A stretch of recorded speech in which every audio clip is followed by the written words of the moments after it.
I have to agree with you about there's something.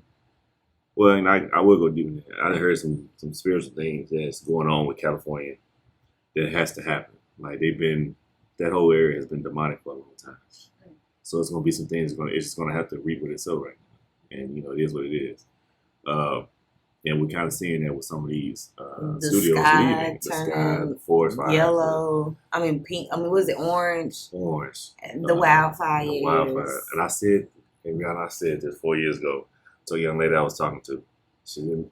She thought I was on some Egyptian stuff, like some pro black stuff. I said, "No, man, look, I'm telling you, it's judgment on the land, and the Bible talks about it. That's what it is. It's the land. It It's the is, land. It's not you. It's so crazy. Oh my God, it's so crazy because you said like I'm like it's not a person, not a place, it's not a thing. It's the environment. yeah, It's the land. it's the It's the land, land. And so and and what's you think been about going the on in the land. yeah, you think about the Bible. He always talking about like different parts of the land, like go free my people or everybody in this space. Yeah, It's not like, yeah, but just in modern day for us, it's different states yeah. and cities. I mean, I say this, and we get biblical with it.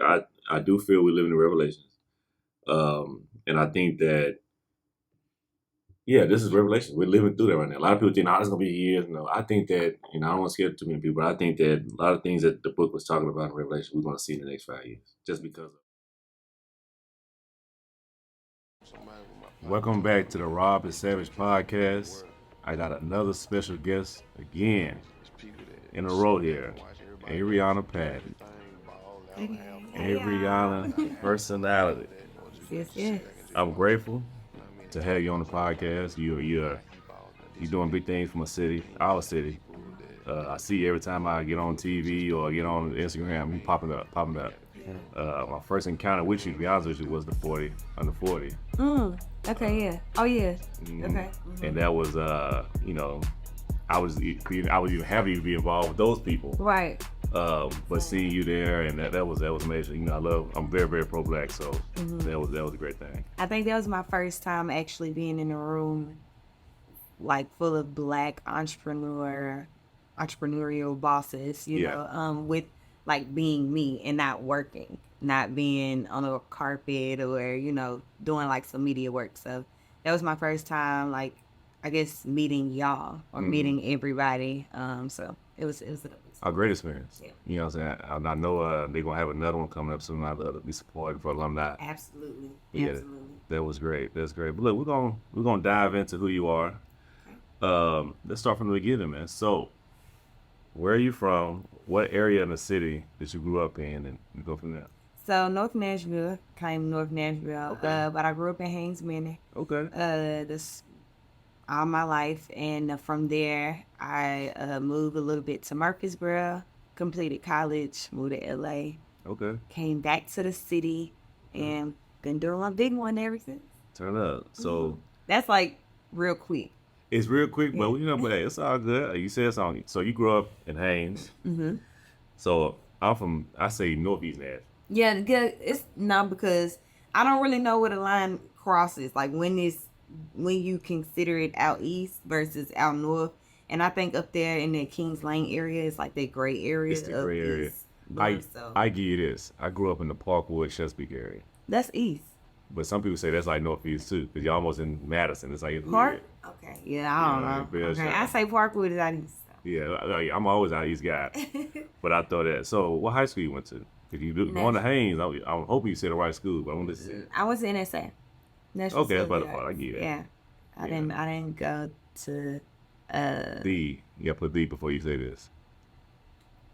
Okay, I didn't go to this school. Whatever he talking about. I'm hoping you gonna say White Creek. Nah, that's my zone school though. That Okay. was my zone school. Okay, yeah, that's how I see. That's what I went to. I came out in '07. I'm old.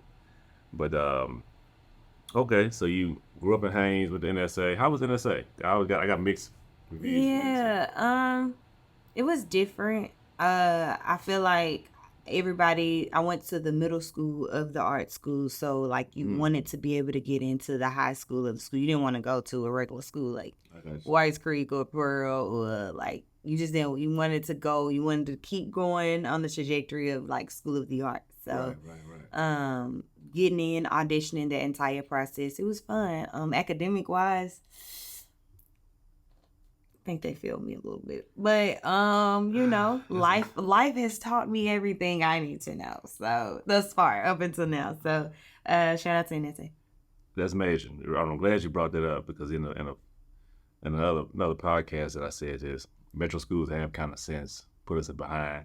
Your journey is kind of similar to mine. I didn't go straight to Murfreesboro or anything like that, but I did go to the West Coast out of high school. Okay. And that's when the world hit me. I was in Arizona for 2 years for JUCO playing football. Okay.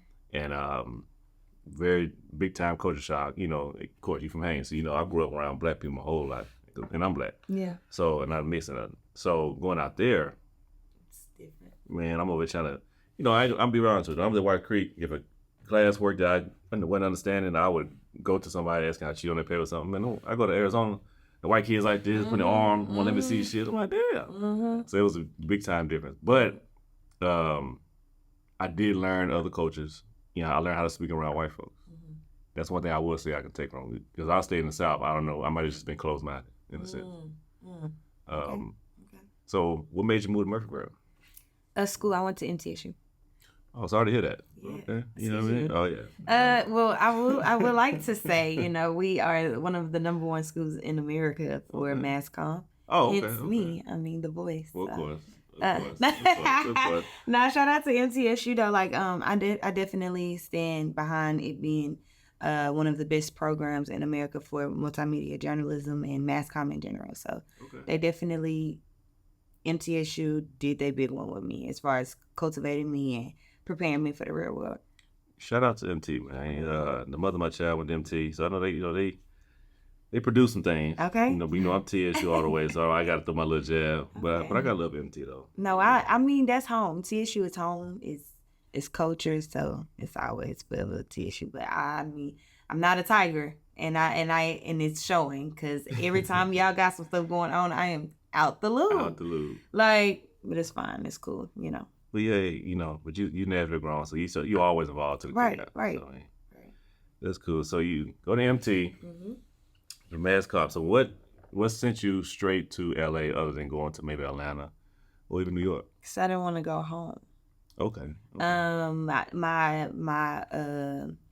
trial run in life was going to Murfreesboro to see 30 minutes away from home. I thought, okay, let me see how they feel. 4 years of that, and then 4 hours away, I was like, it's too close. Man, no, I was like, first of all, I'm thinking I got to get to the red carpet. Like, all I see, is everybody at the red carpet. That's where all the carpets happen. That's where all the TV shows are filmed. So, regardless, I got to get to LA. If I don't go this year, I got to go. And I feel like if I go home first, I might get stuck and never make it out. So my thought was, got to leap from school straight out there. Don't stop, just go. Right. So I used all my graduation money and some money that my grandma left me to get me started out there, and yeah.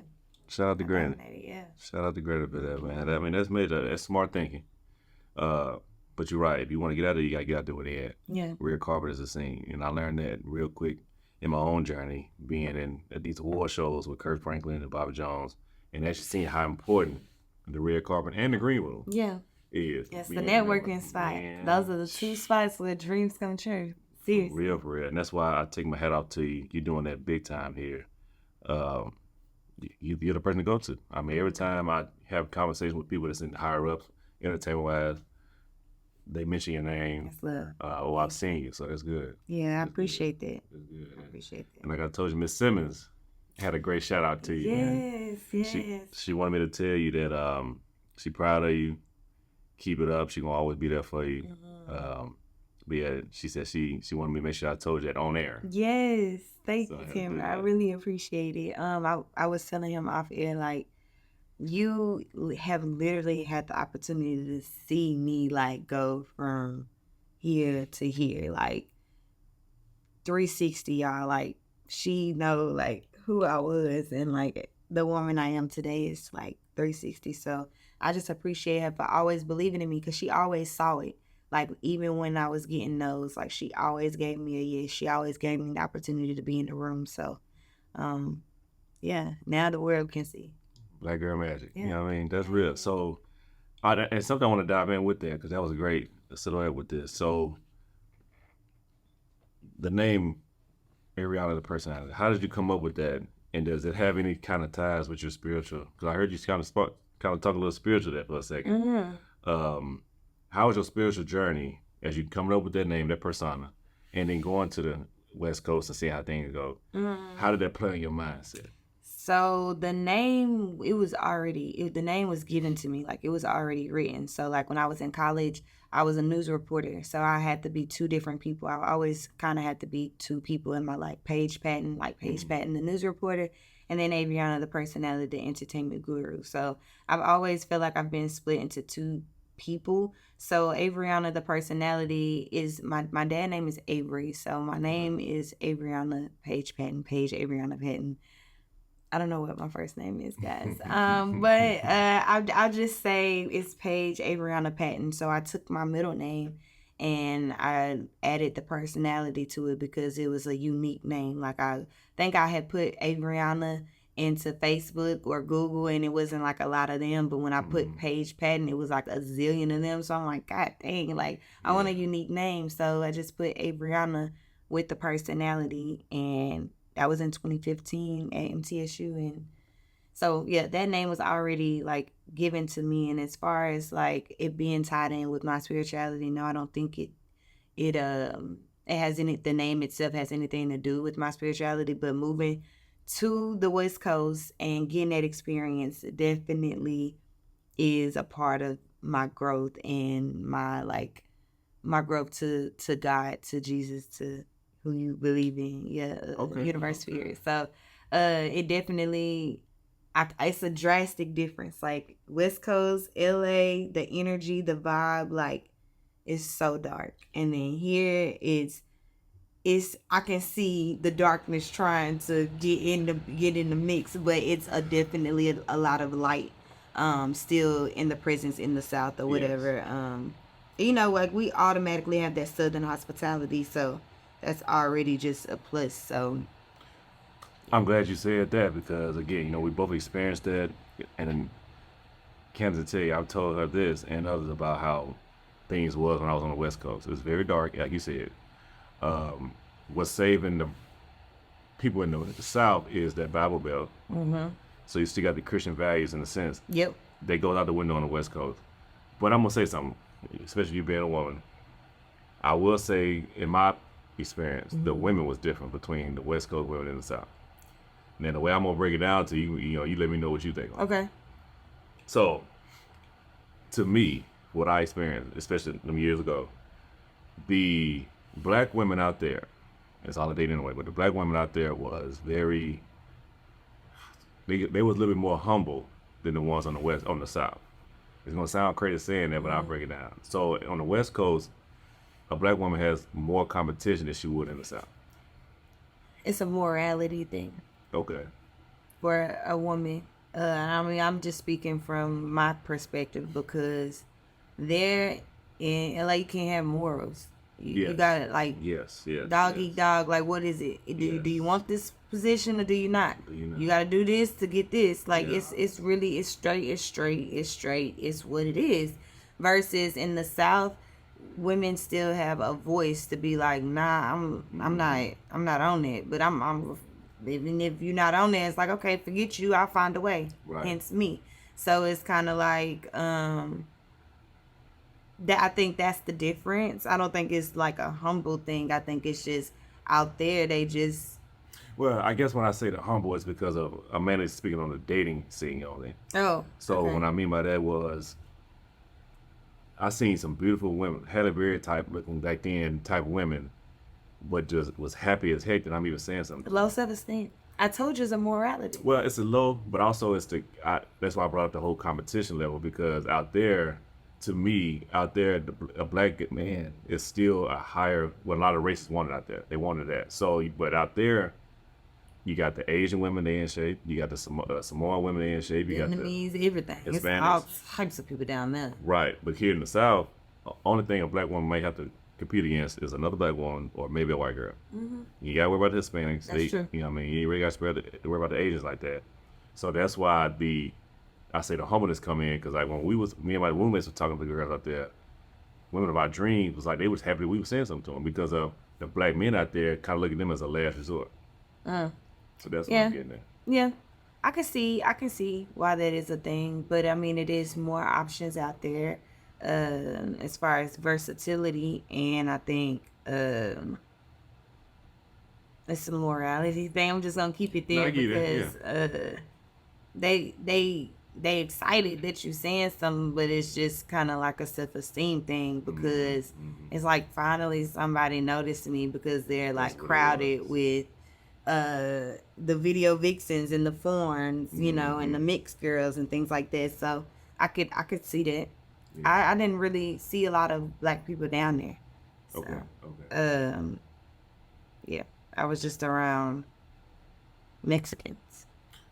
Yeah, and the difference between their Hispanics and our Hispanics is they've been out there a couple of generations. Exactly. So they different. They don't even speak Spanish. Some of them did. But they different. Right. And Big they time. different. That's all I dress can say. different. They Yeah. wearing Jordans, everything. Don't And they not playing. They like us. They're us this there. Yes. So Yes. She is not lying. yeah. Oh, yeah, they exactly like us. Like, and I explained it to they people. got they footing. They like, hey, I'm here. I'm here. Yeah. Yeah. Like, that's wild. Well, you're right.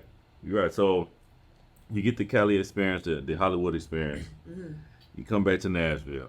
So before we come back to Nashville, I want to talk about those, like some of those dark verses that you were mentioning out there, and Oh, yeah. if you had to, You found that that. in your journey. Yeah. So as far as like the energies, the dark energies in the West Coast, they're definitely. I lived downtown. I live off of Third in Vermont, so I was around a lot of crackheads and a lot of homeless people and a lot of just.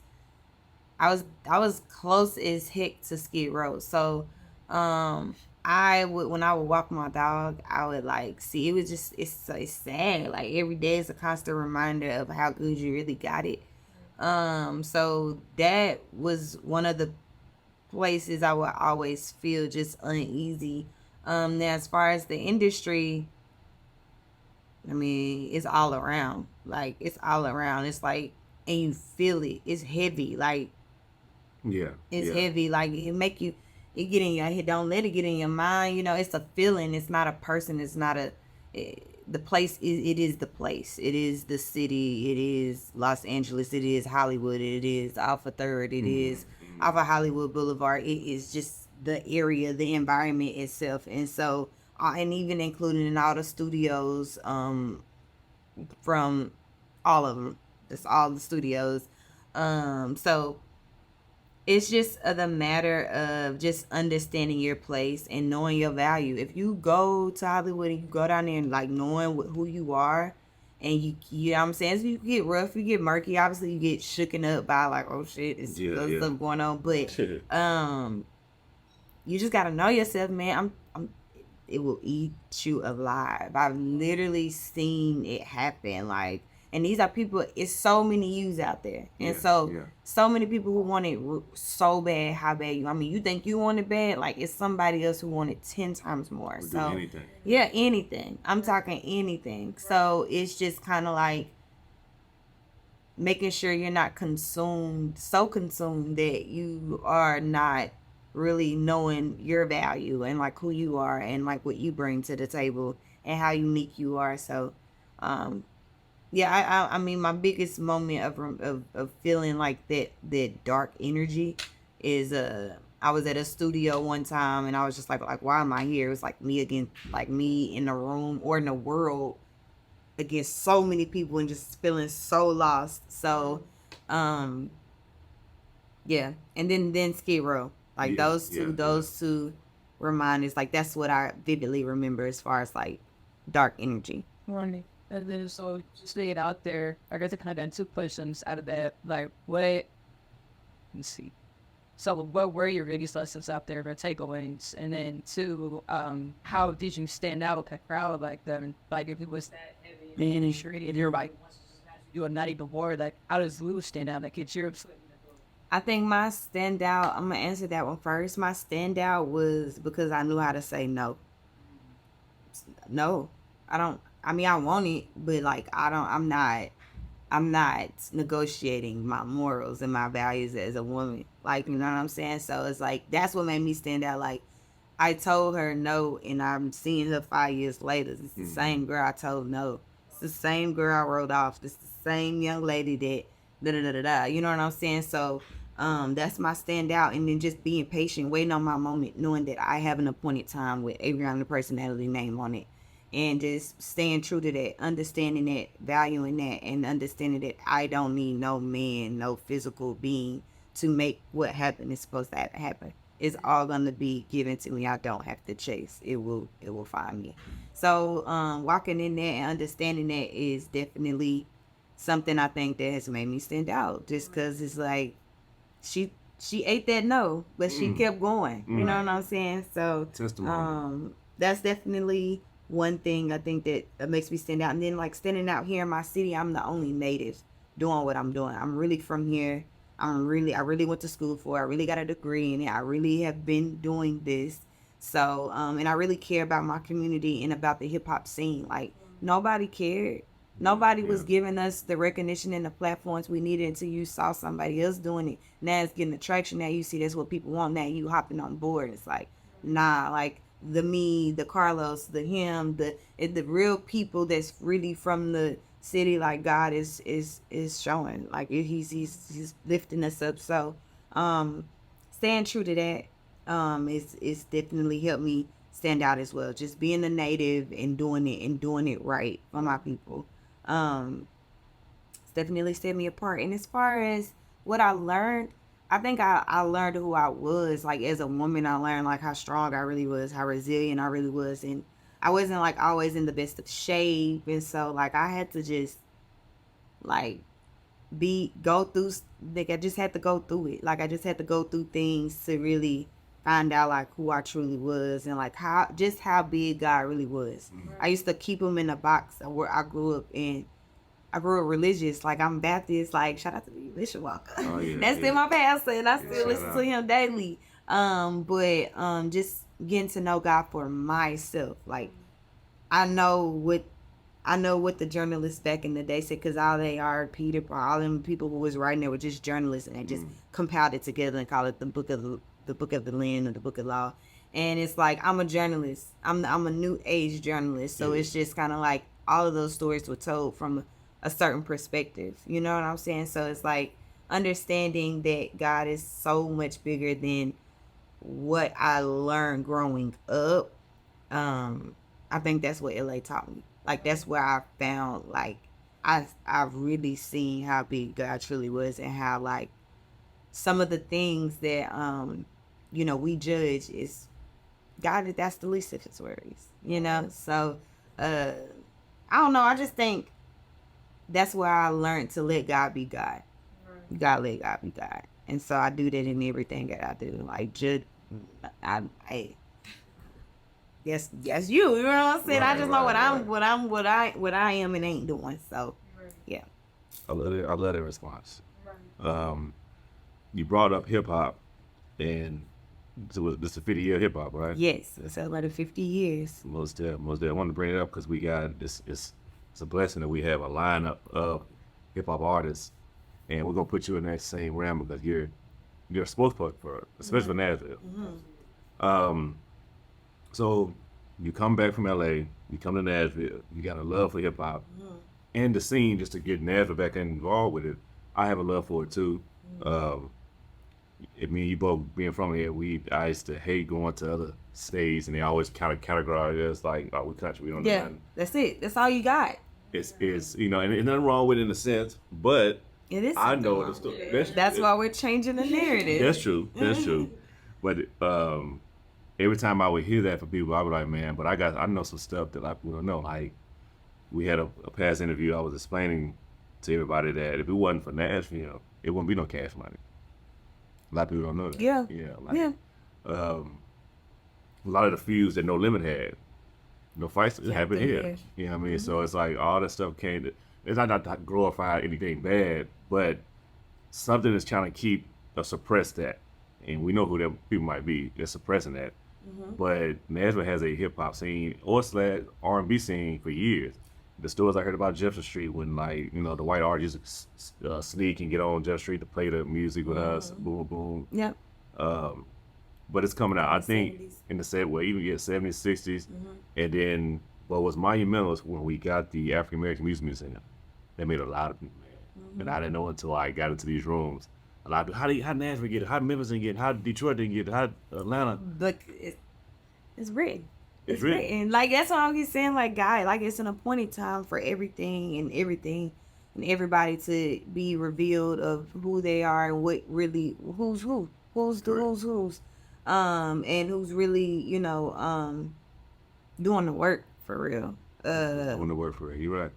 I don't know. Yeah, I'm just grateful. I'm grateful that we have a African American representation, because it's not just hip hop. It's what Black musicians have done for country music, the genre of country music, and the culture of Black music in general. Like the ambiance all the way from the beginning, you know, in slavery times, you know, all the way up until now. Like, that's what the museum is there to cultivate, show, and like have live on. Like, we don't know that though, because it's country music everywhere, and then it's boop, little like us. Right, you know what I'm right, saying? right. So it's just kind of like, And we kind of seen that when we seen Young Buck's things he went through him when he was on top.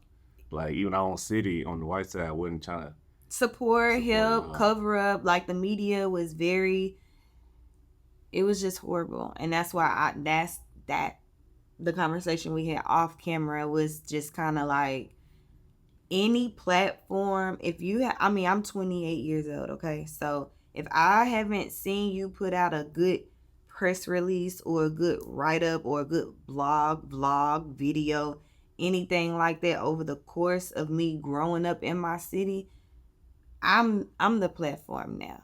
So I'm going to be the one to bring what's really real to the forefront for us. So Correct. If we have a media platform for us, by us is no manipulating that lens. You know what I'm saying? We don't need Channel 4 or 5. We don't need 17. You know what I'm saying? I mean, it's great. Love you. Thank you for coming to try to salvage the story. But it's like, the salvage must be told by us. Within us. Yes. And that's the only way the truth will you know, come out, and, you know, we start cultivating that truth and walking in it, because this is us. Like, Music City is because of us. It's because of us. Know? And it's one of the reasons why I was so adamant about doing a podcast, because I wanted that unseen voice to be heard. Yeah. That's major. Yeah. You know, like I said, I'm glad everything that you're doing, because you're really putting a spotlight on the city. I dived into your history a little bit, and I know you played sports at one point, right? Mm-hmm. Yes, I did. What made you say, you know what, I love sports, I love basketball, but I think this is my lane? And I have pointed at Kendra, because, you know, she's a basketball star here. So I think I was hooping and dancing. I was doing ballet, so I was very great at both of them. But hooping, you running, it's like counterproductive with dancing, because I have to be flexible. I have to stretch every day. And so I'm stretching every day, and I'm getting the flexibility, but I'm losing it when I'm running, you know, so I had to choose. I literally had to choose, and you know, I was surrounded by dancing every day, all day. It was what I said I was going to be, a professional Broadway dancer at the time. And so I dropped basketball in the 9th grade and just kept up with it over the course of the years, as far as like still being knowledgeable about like what was going on. Yeah. When I was at MTSU, I kind of got back into it because I was able to report on it. And I was able to be like at the practices, talking to the players. Like, I'm finna get it. Yeah, I'm finna get back in this. I'm finna do a walk on. The coach like, girl, you ain't finna do nothing. Right, okay, right. I'm not, but still. But yeah, so it was just still fun. I still got to like love on that inner child of me who loved basketball. So and I think even to today, like, I stopped doing it, but I still can tap into that love, into that realm of like what I was doing, because I get to report on it and get to talk to the different athletes, high school here, college, and of course pros. So, and be knowledgeable about it. Basketball, football, like that's rare. Which I mean, it's big now on ESPN. It's a lot of us. So shout out to y'all, ladies. I see you, but that was rare for us to be able to be talking about sports. So. Right. I will throw this in there because, like, you know, even me done playing sports, being around it, that bug come to you. Like, I want to suit up again. Yeah. Even this age, but I'm gonna say this on camera for the young ladies. Being knowledgeable of sports, knowing particularly your spouse is a male, that's something that we love from basketball, football, and for her to say that, it's probably you have to be in your DM after this talking about some man.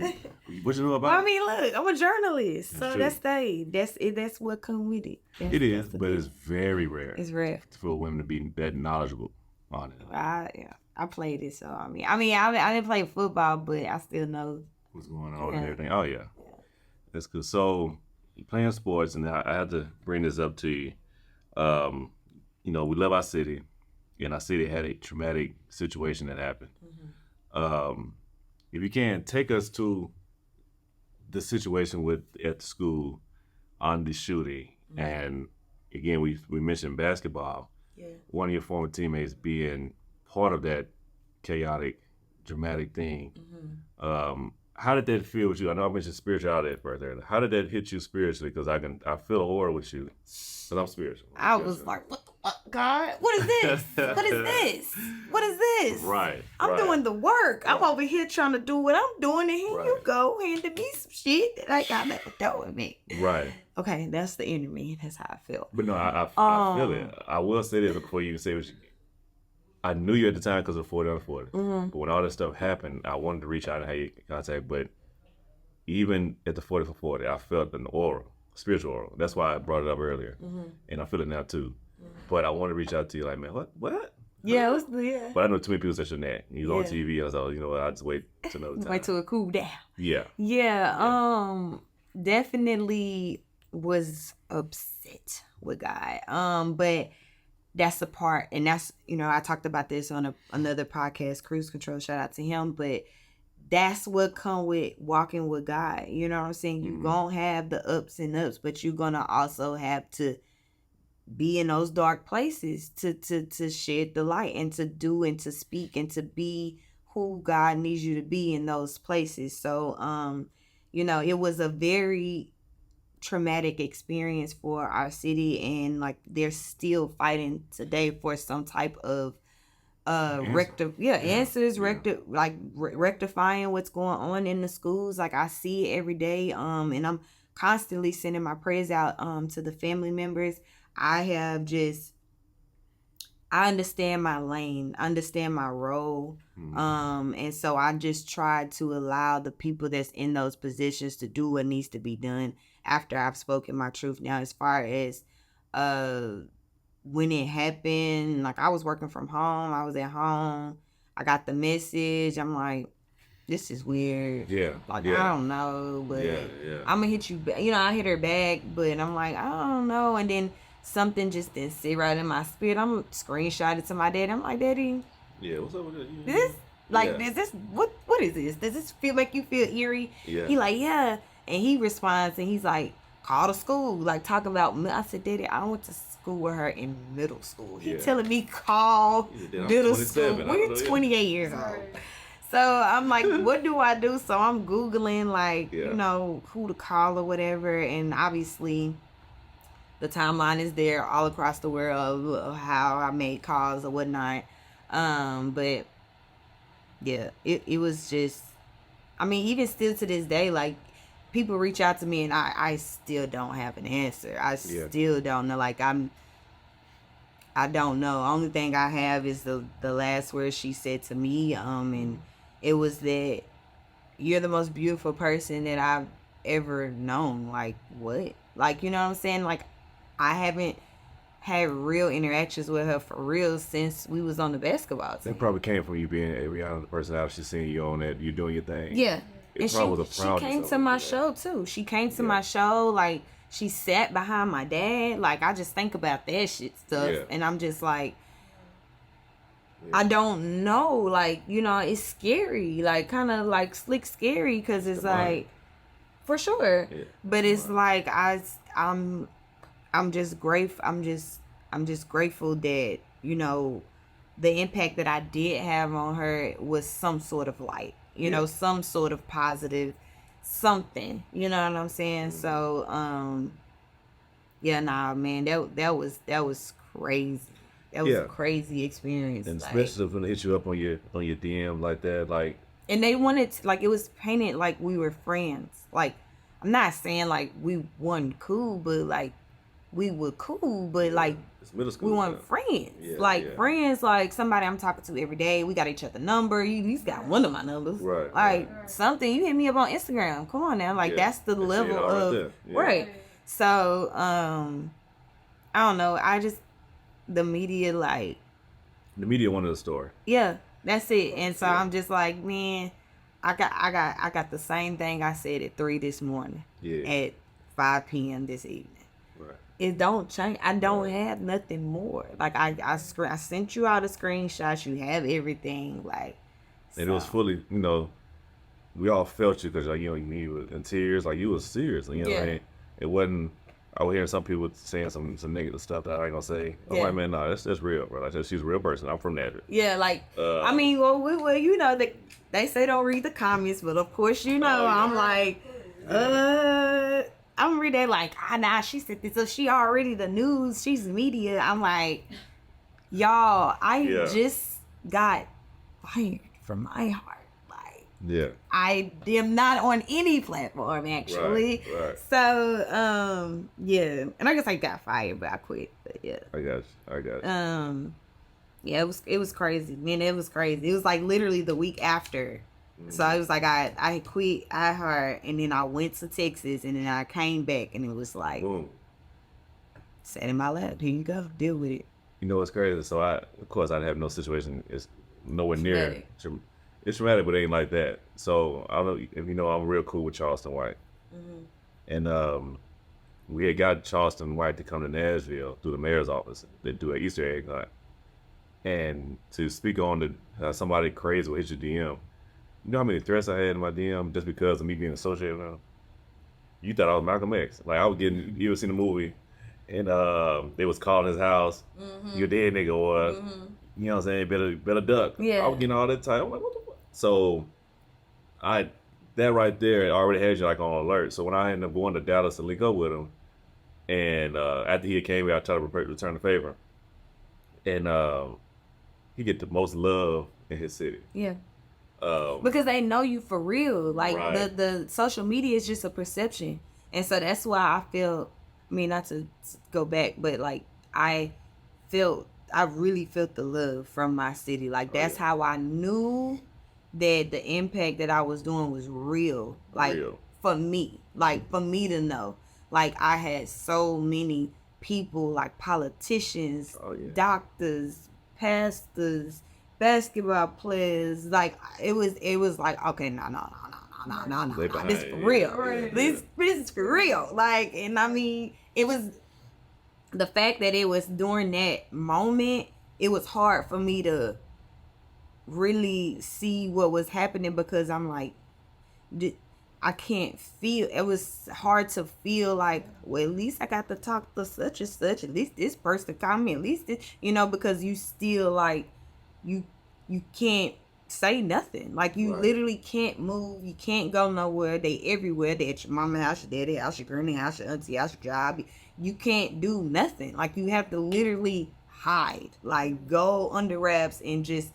You don't get on social media because everywhere you go, YouTube, I was everywhere. I'm like, yo, this is wild. Yeah. Like, and I'm like, I'm stressed out because I'm like, this is not the way I want to meet Gil King. Yeah. This is not the way I want to meet Don Lemon. Like, these are my idols, y'all. I'm having to talk to them about some shit I don't even know nothing about. Right. This is not the setting I wanted to be having sitting down with you. What am I gonna say? Yeah. I know I want to say something else, but I did pass at the ball in AAU. That's all I did. That's it.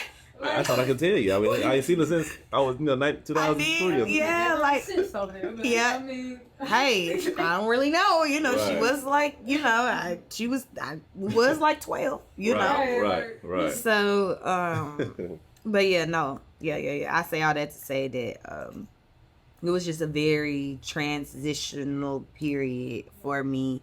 And again, prayers to the covenant community, everybody impacted, affected by it. I'm with you, like I get it, and I just have to stay in my lane, as far as because of who I am, to not do too much speaking about things that I'm not knowledgeable on or that I don't know really, what's going on, so I just try to stay in my lane. And so that's why if you haven't seen me speak on it, it's because I've said everything that I can say about it. But I am still, my heart is still with y'all, and it's not that I don't care, what I'm saying? It's not that I'm careless. So I just wanted to clear that up. It's like I don't speak on it because I'm not knowledgeable in that lane to speak on it. Like, I don't know. So if I don't know, I just gotta like stay away from it and don't speak on it and keep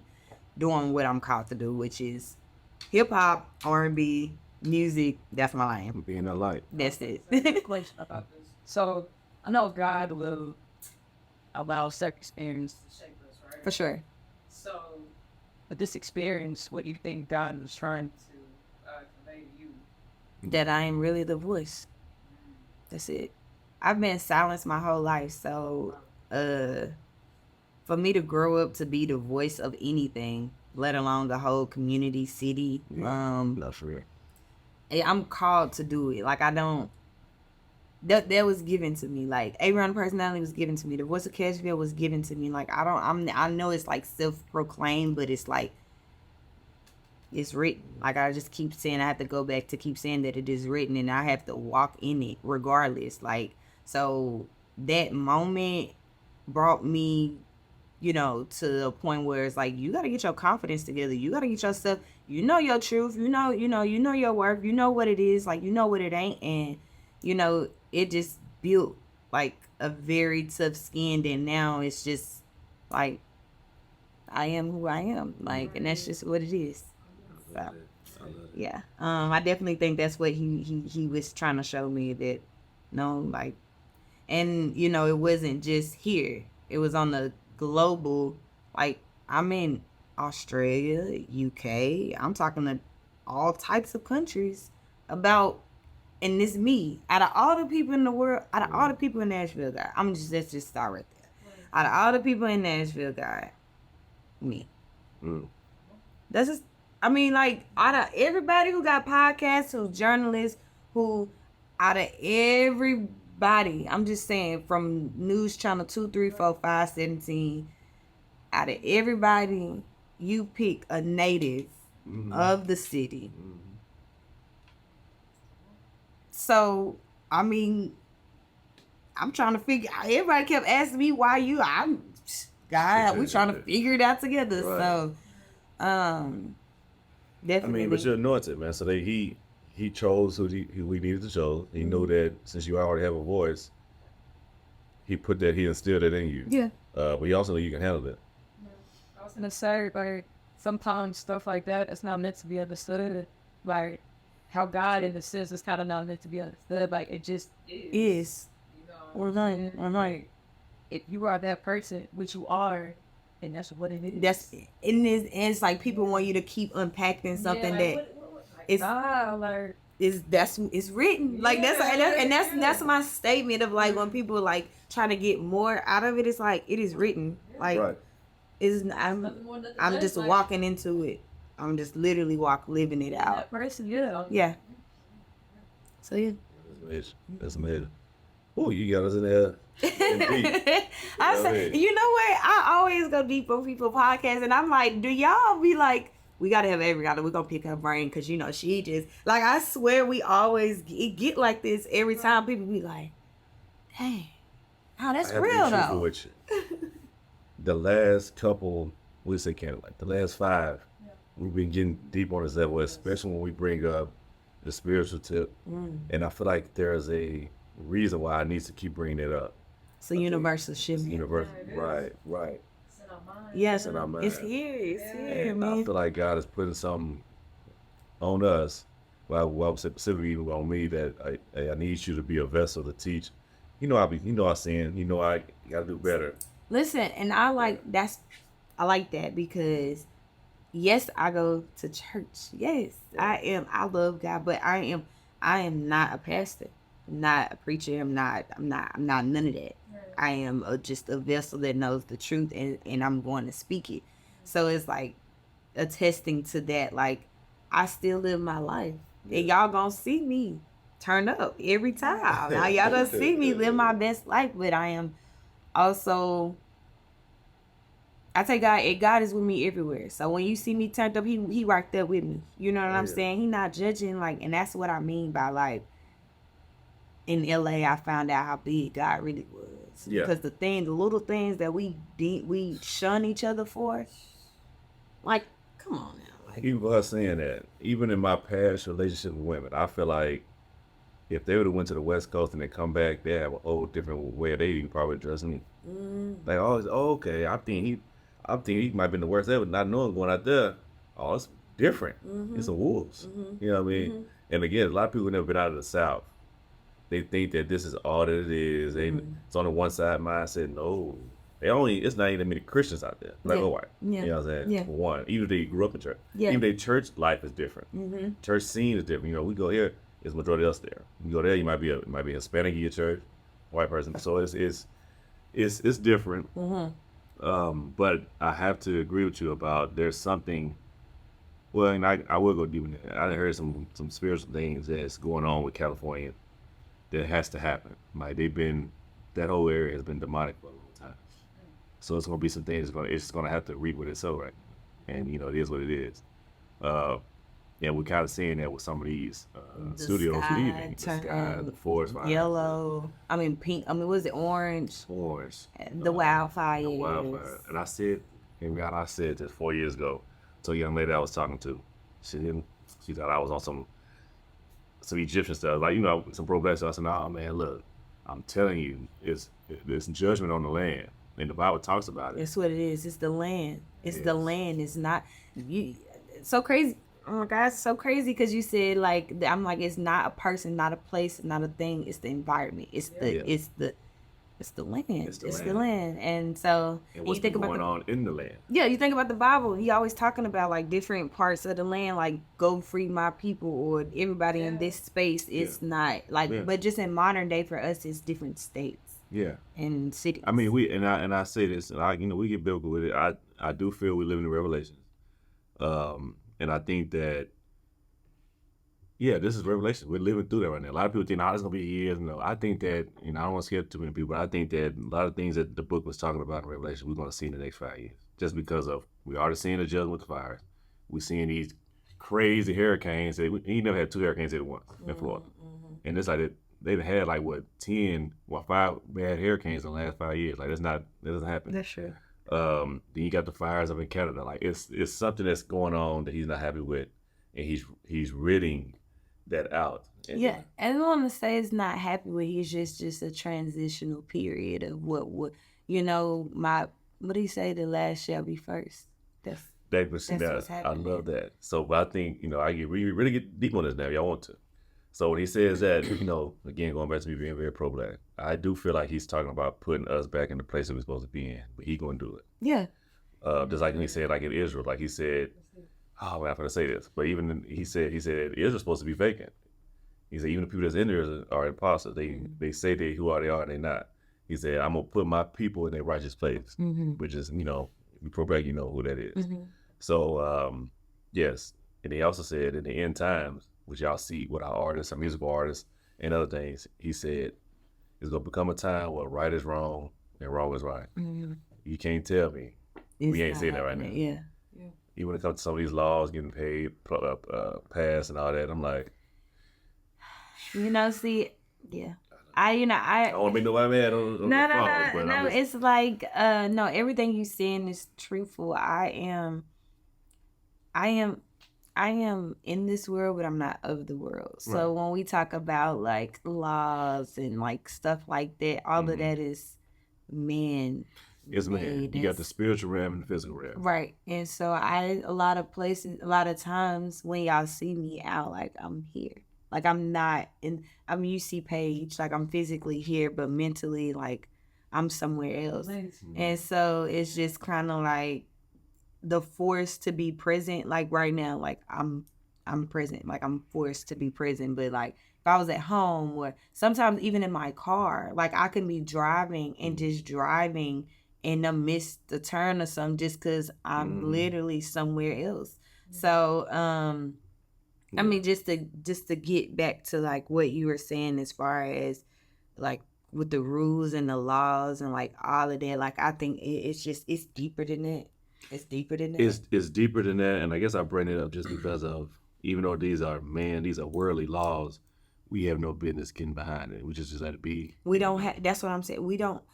That's the saying of let God be God, because like we don't have to conform. We don't have to abide. We don't have to speak on. We don't have to we just don't have to interact with any of what's going on with the worldly things. You know what I'm saying? So it's just like a lot of times it goes back to like my silence on certain things. Like I have to let God do. Like I stood in the place, in the space, and did what he wanted me to do pertaining to that particular situation. And I'm just speaking in general, but we just brought up that situation, so I'm speaking on that. But I did what I was supposed to do in that lane for that. Like that's it. Like I'm done. I don't deal with it.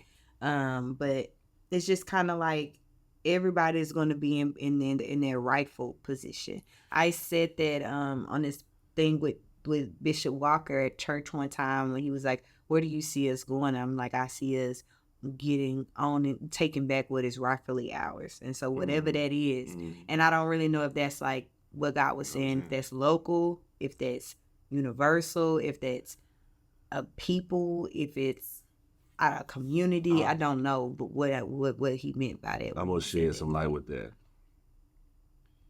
I feel for something over me feels like it's local. I'm gonna tell you something why I said it. Because you're one of the heroes, but you also remember we got another hero at the same scale. You got James Shaw. Yes. Like you think about all these. It's Nashville now. Why we keep getting the black faces? We're the one that's been at the forefront here of everything. Even though we just had a tragedy in Florida, one of the preaching persons that died from Nashville. The Jacksonville shooting. I don't know if you've seen it. Oh yeah, I saw Kitty Smooth speaking about it. Right, yeah, the granny. Yeah, well, not at the dollar store. Oh, dollar store. Okay. That dude came in with the AK and shot up. One of the victims from here. His granny was just on TV talking. I'm like, well, he was just down there viewing FAMU. So it's like, I'm like, whoa, why we keep on blackface getting? You know what I'm saying? Even the stuff that I'm doing, me and Kennison went viral like 5 times just off of like the Savage Story things I do of me being around celebrities. But I'm like, I had posted this stuff years ago though, like when it immediately happened. It's being repurposed. I'm like, what the like? And that's so crazy. My manager just told me, she was like, "No, you just keep creating new stuff. You need to go back. You need to go back. Like people don't really know who you are." I'm like, yeah. So just to say that, your mentor told us this last night. Shout out again. So we was on the phone with her for about a good hour last night. Some things she's trying to put together for me, and but she told us something about the podcast. You know, we all love for creative criticism, but she said something that you just said, and we was already hinting at that a little bit. But when she said it and the way she said it, I'm like, yeah, refurbish. We got so much ammo. We still thinking about getting something out new. We gonna continue getting new out, but also put out stuff that we already have. Now everybody's seeing everything. You got new followers every day. Wow, that was deep for you to say that. Yeah. Now I mean, my manager just told me, she was like, all your ESPN stories, all that. You need to put it out. You need to start promoting your I got a little documentary out that I did in 2020. We was bored, so it was like, we're just gonna do a documentary. And my manager's like, what are the odds of you doing a documentary on you and then you end up being like, yeah. I'm like, oh my gosh, it's so crazy. Like, so no, it's like that happens. I mean, the best content is black content.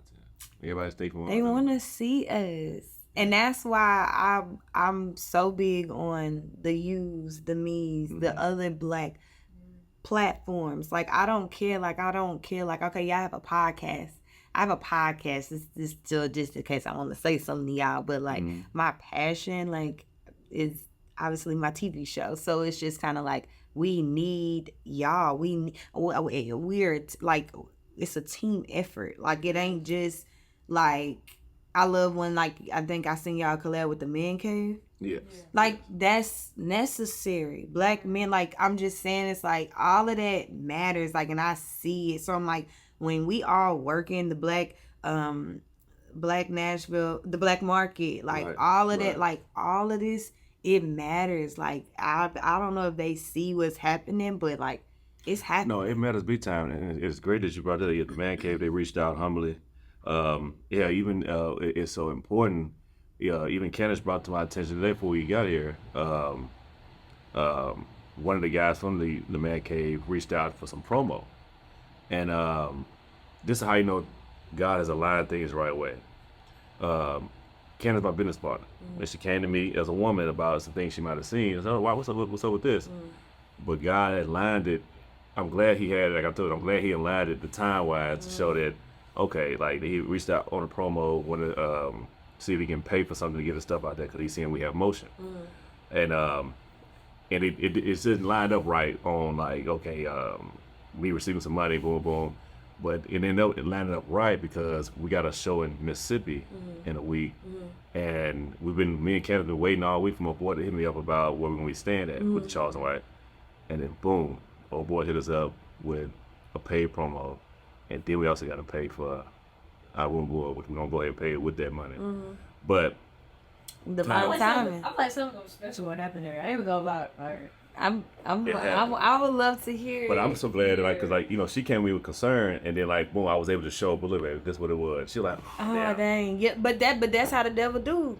Sometimes you know what I'm saying. He manipulate the mind, like make you think. Situation, yeah, I'm like, and that's what I love about the women here in Nashville too that do what I do. Like to know me is to love me. So if you feel any type of way outside of love when it comes to me, you don't know me. Correct. You can't know me. Correct. Because I want all of us to eat and win. So it was kind of like a period of where it was more like a competition thing, you know, just like weird energy that I know was the devil just trying to mess with my mind. So it's just kind of like with me having that access to reach out to these different women who are doing what I do, how, you know, do in the same field. And let me say, not just gonna say do what I do, but like we're all in the same field, doing the same exact thing. You know, over time, like it's like I have a real sisterhood or a real team with these people, like younger than me, older than me, everybody who paved the way, you know, now I'm locked in like Delisha been one of my biggest supporters and mentors. I mean, Sissy Brown, you know, like I have real access to the people that are in place. Her was at the 40. That's what I'm saying. I think you walked me up to when we had to go sit down and talk to her. I think you did something. I remember. I don't think I seen. Well, I don't know. It was something. Yeah, I was like, I don't know. I mean, I ain't even gonna act like I did. But just like that feel, like the black men coming together, you know, and then the black women coming together, like it's just all of these, you know, Debria, you know, she does what she does.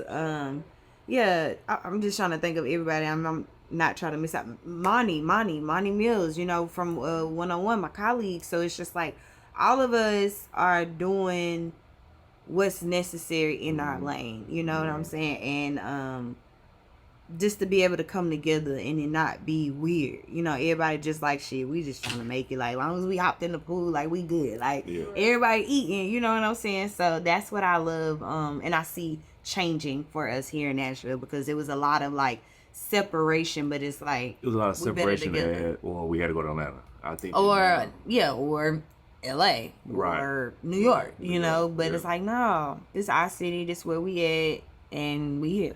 This is our city where we at, and then you know, and me and Ken's gonna continue to use this platform to shed light on even our past greats, even in entertainment. I'm gonna give you a point. You probably know this.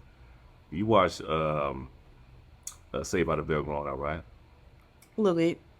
the number one female that a lot of men loved on that show, she from Nashville. Lark Voorhees.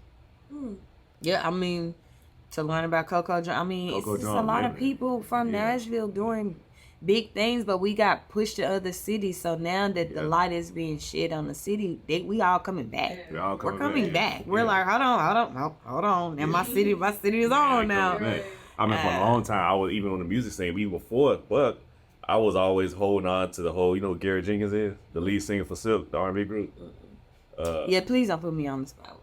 With so historic things. Meeting in My Bedroom, that No group. disrespect. Silk. Oh yeah, I love that song. So the lead singer is from here, with the White Street, they're from Haynes. Okay. Oh, they went to I TSU. live right. Hey, okay, we tapped in. Yeah, most of them. Yeah, Lil G, yeah. just want to see you sing the song. You don't sing the song real quick. See, I don't want to, you know, Phil Thornton is my boy. You know what I'm saying? That's my dog. Yeah, you know, he already, you know, him calling, hey, bro, I heard you singing. I don't want to take nobody's opportunity. I didn't say that. But I'm a dog. Wait, Phil has some something to do with that. What? With music? Yeah. Well, I know he got something to do with music, but I'm just saying. with me? Yeah.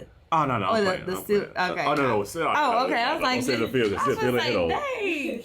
Nah, Phil been around. He been around. He ain't that old, though. He been around. But Phil, I mean, shout out to Phil. You know, I'm going to get him on air as well. Yes. But Phil, I got a glow moment right now. He brought up LA, so I went to the first time I went to the BET Awards, and I was out there with Kirk Franklin and Bobby Jones, and actually Phil too, but I know Phil.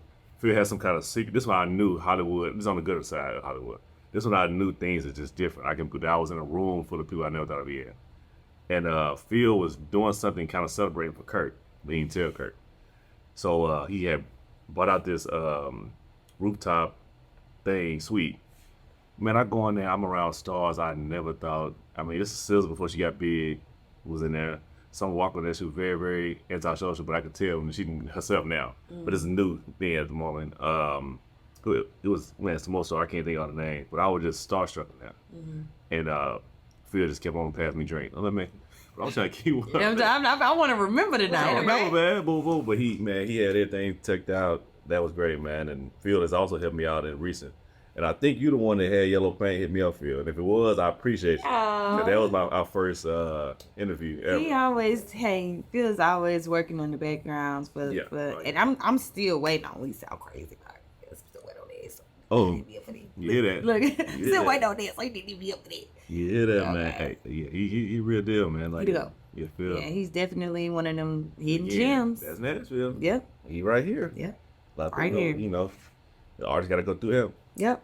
You don't even know it. Don't even know it. So what's new for you? Obviously, I am about to start back filming my TV show, Averianna Patton In City Check-In. It will be at a new facility. Okay. Dope lineup, per usual. Dope run of show. I'm excited for it. It's coming in October this year. That's a great month. It's my birthday month. So I know I can't see me because I was careful one. I was definitely there. So worth checking out. Yes. And look, I was one of the little contestants in the little game. You what? I was like, what? Yes. Did you see me? I keep looking. I'm like, I'm not gonna awkwardly keep staring. Right. But like, why? Where do I know her from? That's Yeah. it. I love that. Yes. Hey, Candace she's been high key connected to a lot of stuff. Like I said, we just did band play. Well, the interview gonna come out soon. Man, find out this is our cousin. First cousin on top of that. You from the city too? Look, you got a little small town. I'm like, Okay. I said, wow, man. But yeah, It's definitely a small world. very small world.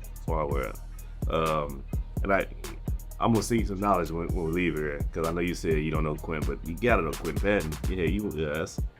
No, he said, "Is that your cousin?" I didn't say I didn't know you. I'm knowledgeable, but Oh, you. I don't know if Okay. I don't know if that's my cousin though. I got you. That's what I'm I got you. Because he, that's my dog. Yeah, he was wild when he was in the league. Yeah, he was wild. But hey, look, again, I'm grateful that you came on the platform. Sure, thank you for having me. Most of it. We can let everybody know where they can find you on social media. Okay, so follow me on Instagram at Averianna the Personality. You can visit my website, AveriannaThePersonality.com. The Voice of CASHVILLE podcast, and again, my TV show. All of that is all housed on my website. So I would love for you to come tap in with me, subscribe, all of that, and yeah, I'm here. You hear that? Stay tuned.